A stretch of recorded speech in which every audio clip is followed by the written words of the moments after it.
미시간대 5월달 소비심리지수 급락, 1년 기대 인플레이션 급등.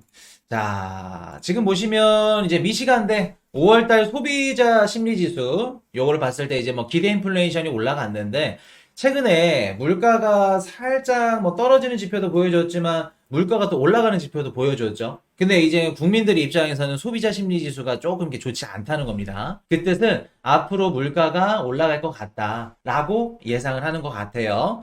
근데 이거 사실 미시간대 소비자 심리 지수가 막 그렇게 신빙성이 높은 게 아닌 게 이제 뭐냐면은 뭐 요거를 이렇게 데이터를 이제 할 때 뭐 한 600문 정도 막 유선으로 이렇게 묻기도 하고 막 설문조사를 한다고 합니다. 그래서 지금 갖고 있는 정권에 대해서 조금 안 좋다. 뭐 예를 들어서 휘발유 가격이 많이 올랐다. 그러면 소비자 심리 지수가 조금 안 좋아요. 디인플레이션이 올라가는 겁니다.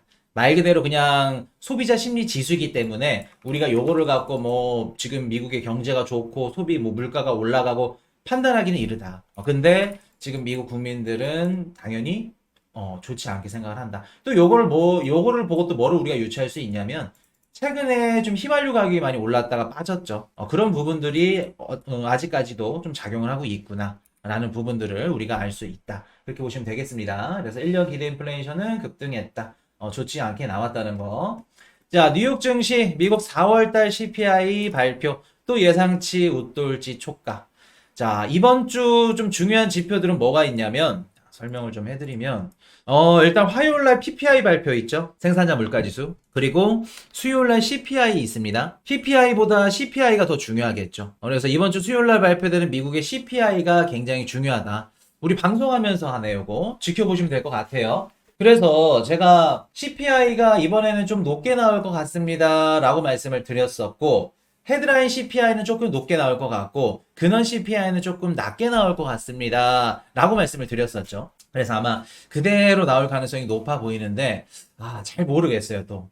이게 또 한 이틀 정도 전 되니까 막 마음이 막 갈팡질팡해. 사실 뭐 이걸 맞추고 뭐 틀리고 크게 의미는 없는데, 그래도 이렇게 서로 맞춰보면 좋은 거니까, 재밌으니까.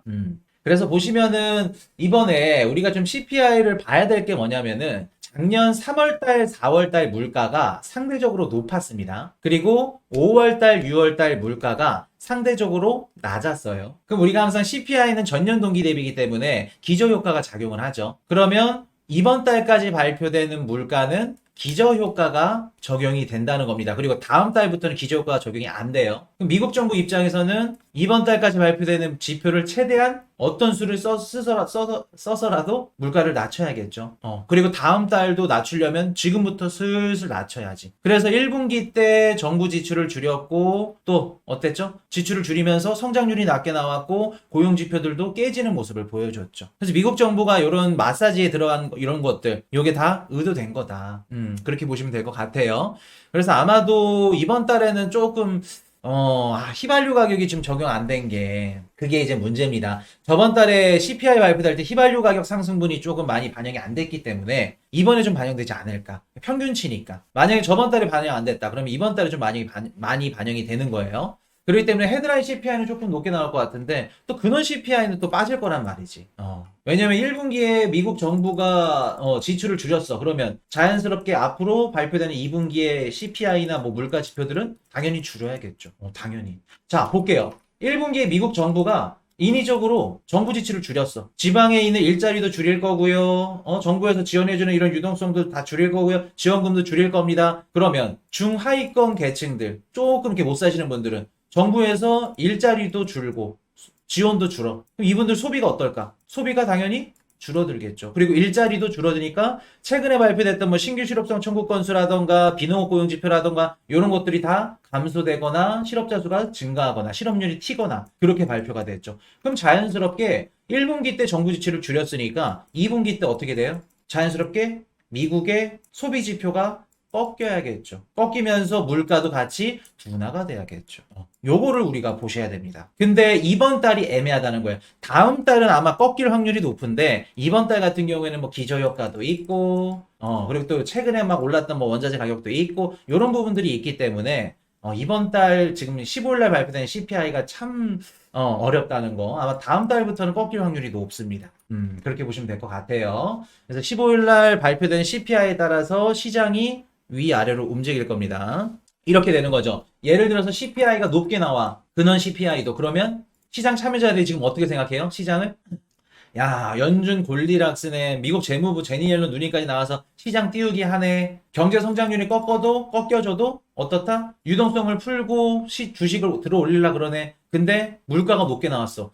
이거 쉽게 안 되겠는데. 제니 옐런 누님이랑 연준이 하고 싶은 대로 안 되겠는데. 그러면 주식 부양보다는 물가 그 경제 성장률 꺾인 게 포커스가 더 커지겠죠.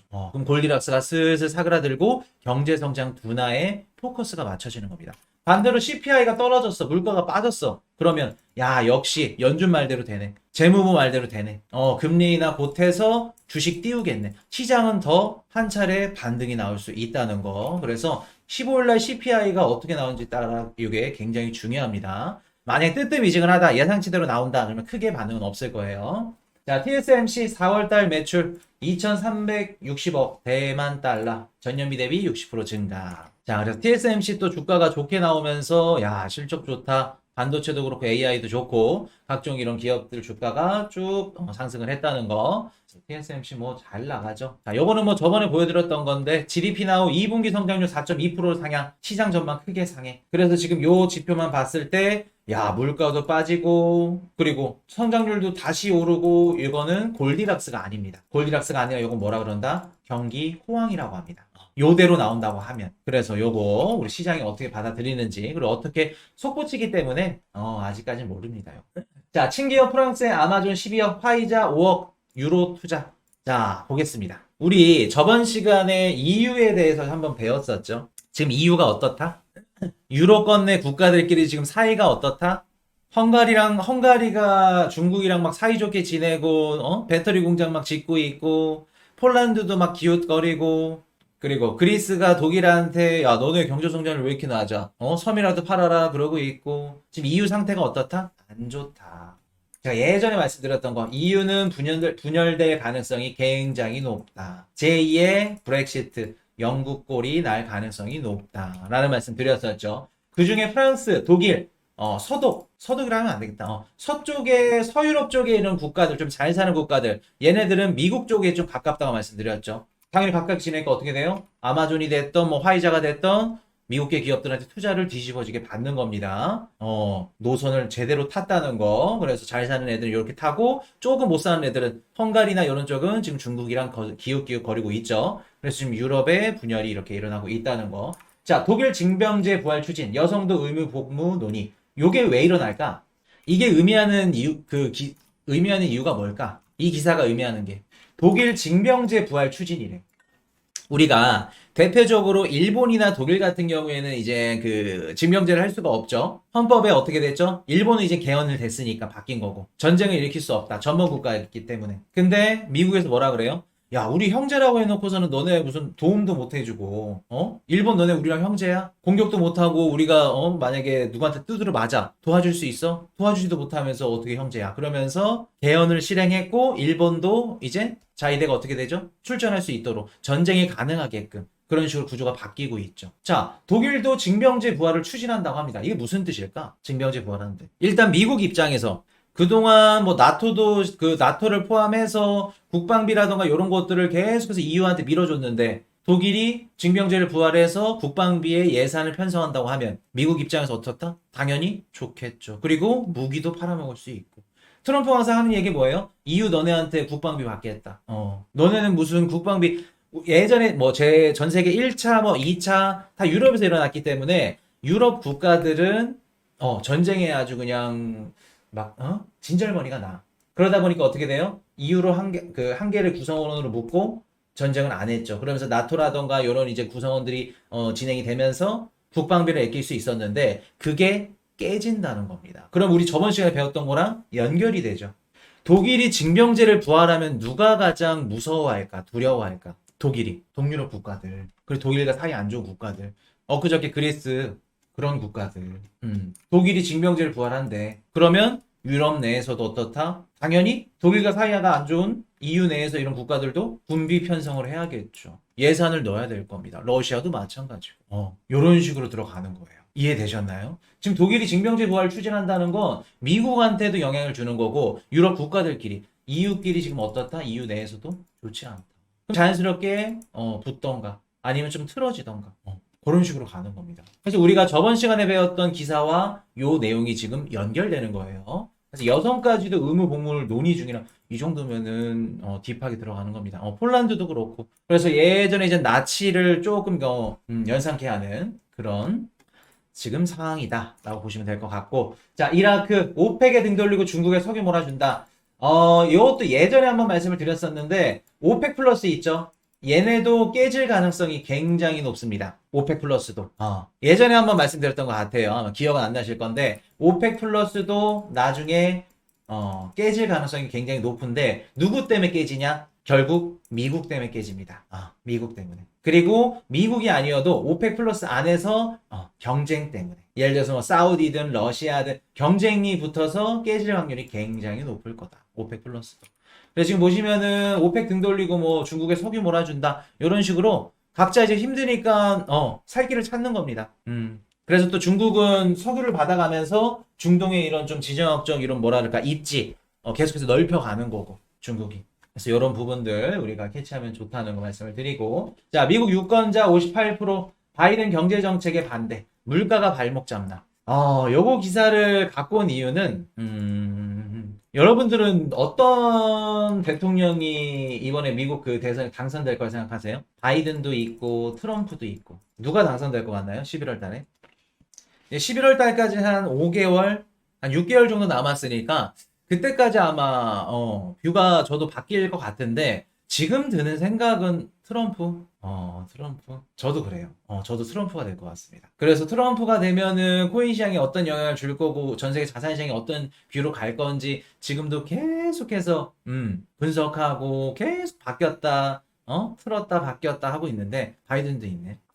저도 트럼프가 될 것 같아요. 왠지. 지금 그 트럼프가 되면은 뭐 그러면 코인 시장이나 뭐 미국 증시가 뭐 빠지는 건가요? 망하는 건가요? 그렇게 생각 안 합니다, 또. 올해 뷰를 롱뷰로 드렸죠. 전체적으로 좋다. 그러면 바이든 뷰에 더 가까워요. 바이든 대선 그 당선 뷰에. 근데 바이든이 아무리 주식 시장이랑 코인 시장이나 전 세계 그 미국 증시를 이렇게 우상향 시켜주고 부양을 시켜준다고 하더라도 물가 때문에 안 될 것 같아요. 개인적으로. 증시보다 실물 경제 때문에. 제 개인적은. 그래서 아마 트럼프가 좀 되지 않을까. 물가를 못 잡기 때문에 아무리 증시가 이렇게 부양시키고, 근데 또 모르지. 또 유대인들이 있으니까. 근데 지금 개인적인 생각으로는 트럼프가 될 수도 있지 않을까라는 생각이 조금 들어요. 근데 미국 증시는 부양을 할 걸로 봅니다. 비트코인도 마찬가지고. 그래서 지금 경제정책에 반대한다. 그래서 물가가 발목 잡나. 뭐 이런 식으로 얘기가 나오고 있습니다. 그래서 트럼프가 되든지 뭐 바이든이 되든지 어차피 상승과 하락은 동반되는 거고 그게 이제 얼마나 지속될지 그 부분은 우리가 이제 제가 이제 분석을 하는 거니까 그거는 조금 더 봐주시면 될 것 같고, 자, 중국 펀드 부진에는 벗어나나 홍콩 ELS 손실도 축소 기대. 아마 저번 시간에 제가 중국 증시 괜찮다고 말씀드렸었나요? 멤버십 방송에서만 했었나? 무튼 최근에 이제 미국의 금리나 이런 시그널이 나오면서 중국 증시가 살짝 반등했을 겁니다. 뭐 상해라든가 홍콩 항생 지수라든가 당분간 중국 증시 괜찮을 겁니다. 당분간 괜찮을 거예요. 그리고 뭐 중국 ELS가 막 회복한다? 그거는 조금 손실 축소 정도? 뭐 그 정도는 되겠네요. 근데 회복까지는 힘들고 당분간은 중국 증시 괜찮다. 그리고 오늘 또 장기 국채 또 그 40년짜리인가 50년짜리인가 그 발행을 했죠, 중국에서. 그것도 제가 한번 나중에 분석 한번 해드릴게요. 단기적으로 좋다고 하셨어. 맞아요. 좋을 겁니다.